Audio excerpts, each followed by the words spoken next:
Episode 2 के starting में Renzi काम कर रहा था कि तभी वहाँ पर लिली आ जाती है और फिर कहती है तुमसे मिलकर अच्छा लगा, ये लो नोटबुक जो कि मैंने लिखा है। रेंजी कहता है कि ओके ओके और फिर वो बताने लगता है इसका नाम है लिली बेकर और हम दोनों थोड़ी दिन पहले गेम सेंटर में मिले और हमने सोचा कि एक दूसरे को और भी अच्छी तरीके से जानने के लिए डायरी एक्सचेंज करते हैं। और डायरी से मुझे ये पता चला कि वो थोड़े महीने पहले इंग्लैंड से जापान में शिफ्ट हुई है और इसको हमेशा से जापानीज गेम और एनिमे काफी ज्यादा पसंद है, लेकिन जापान के लोगों के साथ कन्वर्सेशन ये ढंग से नहीं कर पाती। इस वजह से उसको दोस्त बनाने में भी दिक्कत हो रही है और अच्छे से ऐसे ही अचानक से वो एक दिन गेम सेंटर में आई, लेकिन शायद से उसको अब गेम सेंटर में थोड़ी बहुत मजा तो आने ही लगा है। वो ये सब कुछ सोच ही रहा था कि तभी लिली उसको काफी ज्यादा प्यार भरी नजरों से देखती है। उसको देखकर रेंजी पूछता है आखिरकार अब क्या हुआ। लिली इंग्लिश में कहती है क्या तुम्हें मेरे अंदर कुछ अलग नोटिस हो रहा है। रेंजी तो उसकी बात को ढंग से नहीं समझ पाता और कहता है मैं तो कुछ भी समझ नहीं पा रहा हूँ। तभी रेंजी के कुछ कोवर्कर्स पास से गुजर रहे थे और तभी वो लोग लिली को देखकर कहते हैं लिली आज तो तुमने काफी ज्यादा अच्छी ड्रेस पहनी हुई है और तुमने तो अपने बाल भी छोटे करवाए हैं, तुम काफी ज्यादा अच्छी लग रही हो। लिली भी ये सुनकर काफी ज्यादा खुश आती है, कहती है आप लोगों का शुक्रिया, लेकिन वो रेंजी के ऊपर गुस्सा थी क्योंकि रेंजी ये सब कुछ बिल्कुल भी नोटिस नहीं कर पाया था।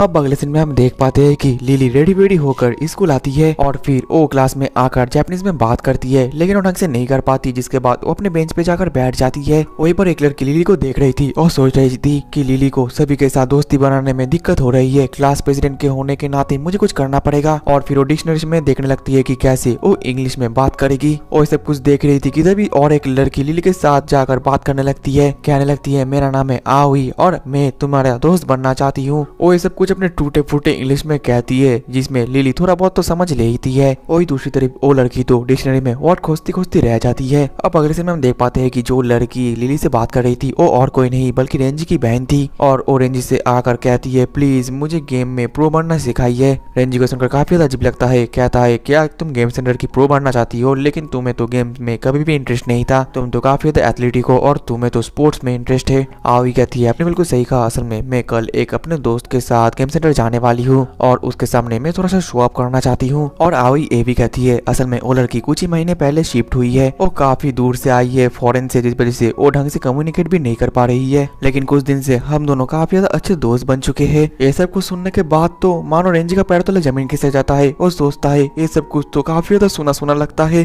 आवी फिर कहती है असल में उसको गेम मशीन में प्राइज जीतने का मुश्किल हो रहा है और अगर तुम मुझे कोई ट्रिक सिखा देते हो तो मैं वो प्राइज जीत कर उसको दे दूंगा, तो फिर हमारी दोस्ती और भी ज्यादा गहरी हो जाएगी। और मैंने सुना है कि उस गेम सेंटर का एक एम्प्लॉय उसको अपने प्यार भी जाहिर किया है। ये सुनने के बाद तो जो रेंजी था उसकी हालत ही खराब हो जाता है। आवी तो थोड़ा सा रियलाइज करती है, कहती है कहीं तुम ही तो वो एम्प्लॉय नहीं हो, क्योंकि तुम भी तो गेम सेंटर में ही काम करते हो। रेंजी और भी डर जाता है, कहता है कि ऐसा बिल्कुल भी नहीं है। आवी कहती है अगर तुम ऐसी परवर्ट हो जो कि मिडिल स्कूल लड़की को अपना प्यार जाहिर करते हो तो मुझे तुम्हारे बारे में डैड से शिकायत करना पड़ेगा और अपने फैमिली का जितना भी रिश्ते है तुम्हारे साथ वो सब कुछ तोड़ना पड़ेगा। ये सुनने के बाद तो उसकी हालत एकदम खराब हो जाती है। वो कहती है हाँ ऐसा हो सकता है, लेकिन मैं वो नहीं हूँ। अब अगले दिन हम देख पाते हैं कि आवी और लिली एक साथ मिलकर वही गेम सेंटर में आते हैं, जहाँ पर की आवी प्राइज जीतने का कोशिश तो करती है, लेकिन ये इतना भी आसान नहीं था, जिस वजह से वो थोड़ा सा गुस्सा थी। फिर लिली भी ट्राई करती है, वो बहुत ज्यादा फोकस करती है, लेकिन फिर भी वो प्राइज नहीं जीत पाती और इस दौरान तो वो रोना शुरू कर देती है, जो देखकर आवी उसको संभालती है, कहती है रो मत। तभी वहाँ पर रेंजी आ जाता है, कहता है कोई प्रॉब्लम है क्या। वहीं पर वो आवाज सुनकर जो उसकी बहन थी आवी वो अपने मन में कहती है शायद से यही एम्प्लॉय लिली को अपना प्यार जाहिर किया है। और फिर वो जैसे ही देखती है तो वो तो अपने भाई को पहचान नहीं पाती, क्योंकि जो रेंजी था वो तो एकदम स्टाइल मार के सनग्लास पहनकर एकदम अपना लुक ही चेंज करके आया था। रेंजी अपने मन में कहता है इस लुक से तो वो भी नहीं पहचान पाएगी। वहीं पर आवी अपने भाई को सच में नहीं पहचान पाती और अपने मन में कहती है ये तो बिल्कुल एक गैंगस्टर का तरीका है। लेकिन लिली जैसे ही रेंजी का ये लुक देखती है तो वो कहती है तुम तो काफी ज्यादा कूल लग रहे हो। वहीं पर आवी लिली को समझाती है, कहती है तुम इस गैंगस्टर टाइप के लड़के से प्यार नहीं कर सकती, तुम्हें तो बदले में इसके बारे में पुलिस में कंप्लेंट करना चाहिए। तभी रेंजी कहने लगता है अगर तुम प्राइज जीतना चाहते हो तो इसमें एक बहुत ही अच्छा ट्रिक है, तुम्हें हमेशा उसके सर से क्रेन से पकड़ना पड़ेगा, क्योंकि उसका सर भारी होता है और जैसे ही क्रेन से वो जो स्टफ टॉय है वो गिर जाएगा तो अपने सर के भार के कारण वो तुम्हें मिल जाएगा और ऐसे ही तुम अपना प्राइज भी जीत लोगी। ऐसा सुनने के बाद जैसे ही आवी वो करती है तो सच में वो लोग प्राइज जीत लेते हैं और फिर अपने मन में सोचने लगती है मैंने इसके लुक्स को देखकर जज किया, लेकिन इसका ट्रिक तो सच में काम आया, ये इतना भी ज्यादा बुरा तो नहीं लग रहा। अब अगले सीन में हम देख पाते हैं कि लिली अपने माँ के साथ शॉपिंग करने आई थी। वो कह रही थी मुझे एक पेन चाहिए जो कि कलरफुल हो। आवी के पास भी वो है और वो काफी ज्यादा अच्छा लगता है। उसकी मॉम कहती है हम यहाँ पर पढ़ाई करने के लिए शॉपिंग करने के लिए आए हैं, ना कि तुम्हारे मनपसंद चीजें लेने के लिए। लिली कहती है कि हाँ मुझे पता है, और फिर अपने पेन को ढूंढने लगती है, लेकिन तभी वहाँ पर रेंजी आ जाता है और वो कहता है हेलो लिली। रेंजी को देखकर तो लिली काफी ज्यादा डर जाती है और अपने मम्मी के पीछे छुप जाती है। रेंजी भी वहाँ पर आ जाता है और फिर उसकी मम्मी लिली से पूछती है आखिरकार क्या तुम इस लड़के को जानते हो, तुम छुप क्यों रही हो। लिली कहती है मैं अच्छे कपड़े नहीं पहनी हूँ, इसलिए मैं नहीं चाहती कि रेंजी को मुझे ऐसे कपड़े में देखे। उसकी मॉम तो गुस्सा हो जाती है, कहती है जल्दी से इसको हेलो कहो। अब अगले सीन में हम देख पाते हैं कि लिली के मॉम को सब कुछ पता चल जाता है कि यही लड़का गेम सेंटर में काम करता है और वो ये भी कहती है मुझे तो लगा था कि तुम लिली के बॉयफ्रेंड हो। रेंजी तो शॉक्ड हो जाता है, कहता है कि ऐसा नहीं है, लिली हमेशा हमारे गेम सेंटर में आती है, इस वजह से मैं उसका शुक्रगुजार हूँ। और लिली की मॉम ये भी बताती है कि तुमने जो उसको एक सॉफ्ट टॉय गिफ्ट किया था वो हमेशा सोने से पहले उसके साथ कडल करती है। लिली काफी एम्बैरेस फील करती है, कहती है मॉम आखिरकार तुम इसको ये सब कुछ क्यों बोल रही हो। फिर रेंजी कहता है लगता है लिली जो पेन ढूंढ रही है वो मुझे पता है कि कहाँ पर है। और फिर वो लोग उस जगह पर पहुंच जाते हैं, लेकिन वो तो एक गेम बॉक्स के अंदर था, मतलब कि उसको जीतना पड़ेगा। लिली अपने मॉम से पैसे मांगती है, लेकिन उसकी मॉम कहती है रुको जरा। वो लोग जैसे पैसे निकालते उससे पहले रेंजी तो गेम खेलकर जीत भी जाता है और कहता है ए लो लिली तुम इसको रख सकती हो। लिली अपने मॉम से पूछती है, उसकी मॉम कहती है अगर वो इतना ही कह रहा है तो रख लो वरना उसको बुरा लगेगा। वो लोग काफी ज्यादा खुश हो जाते हैं और रेंजी को थैंक यू भी कहते हैं, जिसके बाद वो लोग अपने अपने घर की तरफ निकल जाते हैं। और अगली पल हम देख पाते हैं कि लिली तो वही पेन से सब कुछ लिखी थी, जिस वजह से डायरी तो एकदम रंगीन हो गया था और ये देख कर रेंजी काफी ज्यादा हैरान था।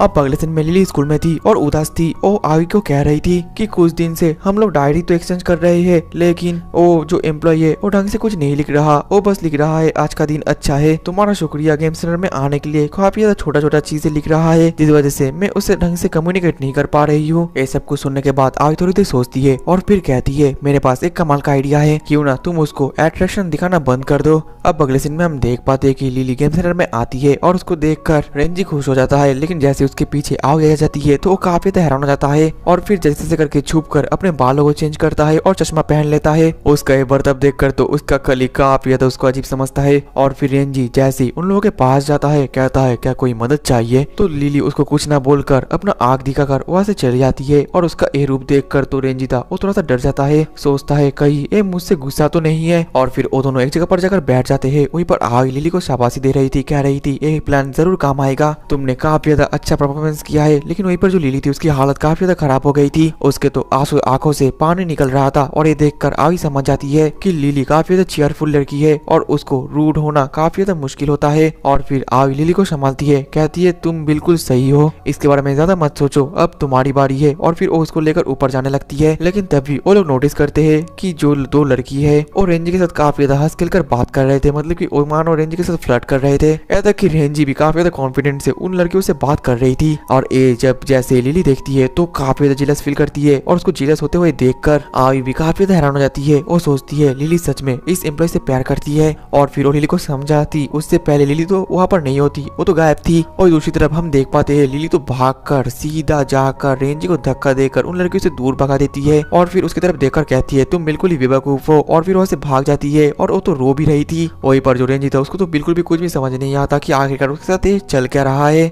दूसरी तरफ जो आवी थी वो भी काफी ज्यादा शॉक्ड हो गई थी, वो सोच रही थी क्या लिली ने इसको धक्का दे दिया। वो तो काफी ज्यादा रो रही थी, वो तो काफी ज्यादा उदास भी लग रही थी। और दूसरी तरफ लिली तो रो रो कर अपने घर की तरफ आ रही थी और तभी उसकी मॉम उसको रोते हुए देख लेती है। अब अगले दिन में डिनर करते के वक्त लिली सब कुछ अपने मॉम को बताती है और उसकी मॉम कहती है ओ तो ये बात है। वहीं पर लिली ये भी बताती है कि मैंने जैसी उसको दूसरी लड़कियों के साथ बात करते हुए देखा था तो ऐसा मानो मैं सांस नहीं ले पा रही थी और मुझे काफी ज्यादा तकलीफ हो रही थी। ये सुनने के बाद तो उसकी मॉम भी ब्लश करने लगती है और फिर कहती है तुम चिंता मत करो, मेरे पास एक तरकीब है। और फिर वो उस टेक्निक को उसको बोलती है, कहती है इस टेक्निक की मदद से तुम्हारे डैड भी मेरे प्यार में गिरे थे। ये सुनने के बाद तो लिली काफी ज्यादा खुश हो जाती है। अब अगले दिन में हम रेंजी को देख पाते हैं जो कि काम खत्म करने के बाद बाहर आता है और सोचता है उस दिन के बाद से कई दिन बीत चुके हैं, लेकिन लिली ये हमारे दुकान में और नहीं आई। देखते भी पर लिली भागते हुए आती है, कहती है रेंजी मुझे तुमसे बात करनी है। अब अगले दिन में वो दोनों पार्क में बैठकर बात कर रहे थे और हम देख पाते हैं कि लिली तो रेंजी को एक केक भी देती है और वो केक रेंजी को काफी ज्यादा डिलीशियस लगता है, जो सुनने के बाद लिली खुश हो आती है। हमें फिर पता चल जाता है कि लिली एक केक काफी ज्यादा मेहनत से बनाई थी, यहाँ तक कि आवी ने उसकी काफी ज्यादा मदद भी किया था। ये सुनने के बाद रेंजी को थोड़ा सा अच्छा लगता है और फिर लिली रेंजी को वही नोटबुक देती है पढ़ने के लिए। रेंजी फिर उस नोटबुक को पढ़ने लगता है जिसमें लिली ने सभी कुछ चीजों के लिए माफी मांगी थी और उसने ये भी बताया था कि उसका दोस्त आवी का ये सब कुछ प्लान था, लेकिन प्लान अच्छे तरीके से नहीं गया, जिस वजह से सब कुछ गड़बड़ हो गया। और वो ये भी लिखती है कि जैसे ही मैंने तुम्हें दूसरी लड़कियों के साथ बात करते हुए देखा तो मुझे काफी ज्यादा बुरा लगा था। और ये सुनने के बाद तो रेंजी भी काफी ज्यादा ब्लश करना शुरू कर देता है और फिर फिर वो कहता है ठीक है, जब मैं काम नहीं करूंगा फिर भी मैं तुम्हारे साथ घूमने के लिए जाऊंगा। और ये अपने टूटी फूटी इंग्लिश में कहता है, लेकिन जो लिली थी वो समझ जाती है और फिर वो काफी ज्यादा खुश होकर कहती है मतलब कि ये एक डेट की तरह होगा, है ना। वही पर सुनने के बाद तो रेंजी और भी ज्यादा शर्मा जाता है, कहता है कि क्या डेट। और दोस्त इसी के साथ ही हमारा एपिसोड 2 भी खत्म हो जाता है। मिलते हैं नेक्स्ट एपिसोड में, लेकिन आप लोग इस वीडियो में ज्यादा से ज्यादा लाइक और कमेंट करना। जितना ज्यादा कमेंट होगा मैं नेक्स्ट एपिसोड उतनी जल्दी लाने की कोशिश करूंगा। मिलते हैं नेक्स्ट एपिसोड में, तब तक के लिए टाटा बाय बाय सायोनारा।